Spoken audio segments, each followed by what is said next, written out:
I have made a list of some European monarchs who fell in battle. And when I say in battle, I don't mean a siege or right after.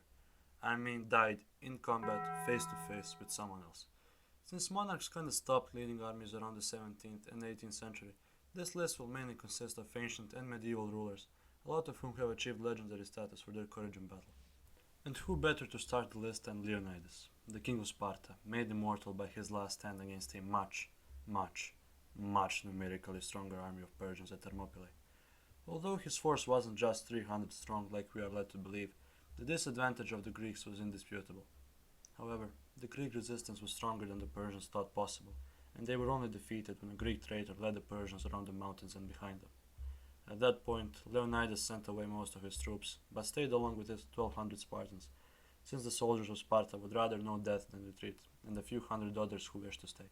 For his legendary sacrifice, Leonidas had his head cut off and his body crucified, but he lives on in a collective Western memory as one of the bravest ancient kings.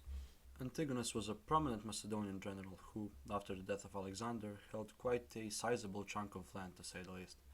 For a while he was the most powerful of Alexander's successors, which led the others to gang up on him and face him at the Battle of Ipsus where he was killed. This wouldn't be all that interesting if the guy wasn't over 80 fucking years old, while he simultaneously effectively dealt with some of the most powerful people in the world at the time. Antigonus's career started under Philip II of Macedon, Alexander's father, and ended slightly less than a quarter of a century after Alexander's death. We make a big jump now to the Middle Ages with Robert I of France. He was an influential noble during the Carolingian era and helped bring its end. He staged a rebellion with other powerful nobles to remove King Charles the Simple, and found himself as the king of Western Francia. However, Charles had a trick up his sleeve. He had previously allowed some Vikings to settle in Normandy, whose ruler Rollo still supported Charles's claim. Having gathered support from the Normans and the Lotharingians, Charles marched on France and met Robert at the Battle of Soissons. Robert died in said battle, but his side actually won since Charles was captured and died in prison a few years later. Robert was the father of Hugh the Great, the most powerful French noble of the mid-900s, who in turn was the father of Hugh Capet, the founder of the House Capet, which would rule France for the next 800 years. The next two are lumped together since their fates are intertwined. They are Harold Godwinson, King of England, and Harald Hardrada, King of Norway. I'll assume you know about the Norman conquest of England, so I won't go much into detail, but essentially, with the death of Edward the Confessor, England was left with a succession crisis, where three men, William of Normandy and the two previously mentioned, fought for power. Harold Godwinson was the first to seize the throne and had to defend it. Hardrada was a fierce warrior with a Viking spirit and wouldn't let his claim be overlooked. He landed in England and met Godwinson at Stamford Bridge with about 10,000 Norwegians. The battle was bloody, but in the end Hardrada was dead and Godwinson had secured his claim. For about 3 weeks, until he too was defeated and killed by William of Normandy at Hastings. Henry the Pious of Poland is kind of an obscure figure to most of us. And by obscure, I mean I've never heard of this guy in my life before researching this video. Essentially, he was a monarch in the east of Europe during the Mongol invasions. He called the Pope and the Holy Roman Emperor for aid, but to no avail, and had to face the Mongol hordes alone, only with some help of the Bohemian king. Suffice to say, he didn't fare too well. A fun fact about Henry is that he had 6 toes on his left foot. The more you know. Ottokar II was a king of Bohemia who dreamt very big. He expanded his domain by a lot, adding most notably Austria and Styria to his titles. He also had ambitions to become the Holy Roman Emperor, which were rather realistic since he was very powerful. Unfortunately, when the emperor finally kicked the bucket, instead of Ottokar, a small noble, practically nobody, called Frederick Habsburg was elected, which left Ottokar seething. Not only that, but the emperor demanded he give up his newly acquired lands. Ottokar wouldn't let this slide and gathered an army to push his claim, but was defeated at Marshfeld and all his gains were lost.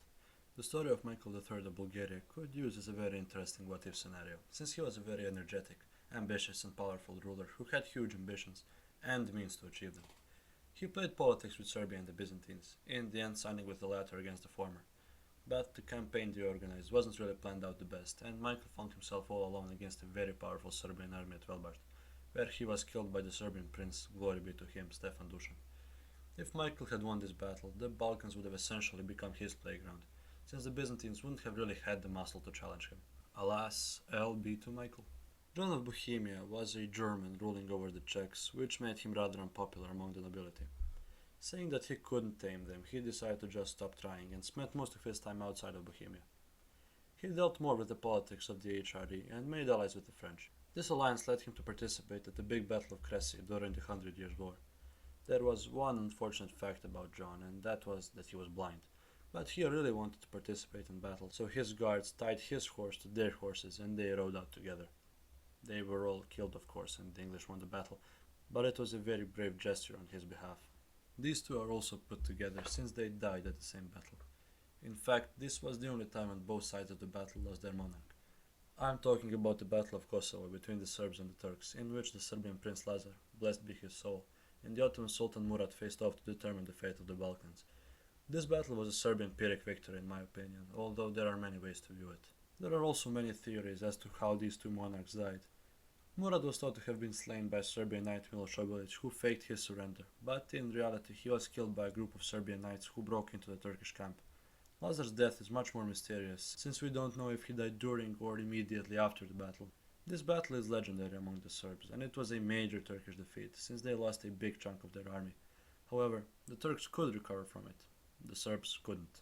Vladislav of Poland, and a bunch of other places, was an ambitious young king who participated in the Varna Crusade. The crusade was successful at first, until the Crusaders found themselves surrounded at Varna, where they met their doom. Vladislav tried to pull the Miloš Obilić on the Turkish Sultan Murad II, but his charge was foiled, and, although coming close, he never got to Murad and died fighting. Richard III of England is famous for being the evil, nephew-killing, hunchback asshole who was really bad, you guys. In reality, he wasn't as bad as Shakespeare makes him out to be, but he wasn't perfect either. His rule would come to an end with Henry Tudor, his distant relative who was living in exile in France, landed in England and pushed his claim. The two met at Bosworth Field, where Richard died in battle. His body was found in 2012, and it showed that Richard had sustained 8 wounds to the head, meaning he had probably lost his helmet and had his fucking skull crushed in. You know the old saying, who rebels against his father and kills him in battle shall also be killed in battle. That's the story of two Scottish Jameses, father and son, James III and IV. The elder James was a pretty unpopular and ineffective king, which caused 2 major rebellions, the latter being led by his son. At the Battle of Sashyburn, he died during the course of the battle. There was a story where he was stabbed to death by a priest. The younger James then seized power and ruled very well. A true Renaissance ruler, patron of the arts and good politician, he made Scotland stronger than ever before. But then a war broke out between France and England, and James sided with the French. While Henry VIII was leading his troops in France, James invaded from the north, but was defeated at the Battle of Flodden by none other than the first of Henry's many wives, Catherine of Aragon. James perished in this battle. Either the last, or among the last, depending on who you ask, non-Habsburg king of Hungary was Louis II. He held no real power, as the nobles controlled most of Hungary, and he wasn't really beloved either. He also had a tense relationship with the Turks, to whom he was forced to pay tribute. Until, one day, he decided not to anymore, which led the Ottomans to launch an invasion. He decided to make a heroic stand at Mohacs, where almost the entire Hungarian army was destroyed in a matter of 2 hours, and Hungary essentially ceased to exist. But the king didn't actually die in combat. Instead, he died when he fell off his horse into a river, in which he drowned under the weight of his armor. Although it is a huge oversimplification, you could say that Louis was a king killed for not paying his taxes. Sebastian of Portugal has a mixed legacy. Some view him as a headstrong youngster, others as a wise, enlightened monarch, but what is certain is that he died. Or is it? You see, he was a big fan of the Reconquista, and he wanted to play a part in it. But, as you might know, the entirety of Iberia was under Christian rule at the time, so there wasn't really anything left to reconquer. But Sebastian dreamt of liberating Morocco from the Muslims and launched a campaign to make his dreams a reality. At the Battle of the Three Kings, Sebastian was defeated and disappeared, having last been seen charging into enemy lines.